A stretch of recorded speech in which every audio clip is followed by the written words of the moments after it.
ويرزقه من حيث لا يحتسب ومن يتوكل على الله فهو حسبه إن الله بالغ أمره قد جعل الله لكل شيء قدرا। এমন স্থান থেকে রিজিক দান করেন যা সে কল্পনাও করতে পারে না। যে ব্যক্তি আল্লাহর উপর ভরসা করে তার জন্য তিনিই যথেষ্ট। নিশ্চিতভাবে আল্লাহ তার ইচ্ছা পূরণ করেন।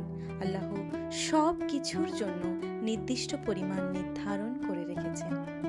এই আয়াত আমাদের শেখায় যে জীবন যত কঠিনই হোক, আল্লাহ সব সময় উত্তরণের পথ তৈরি করেন।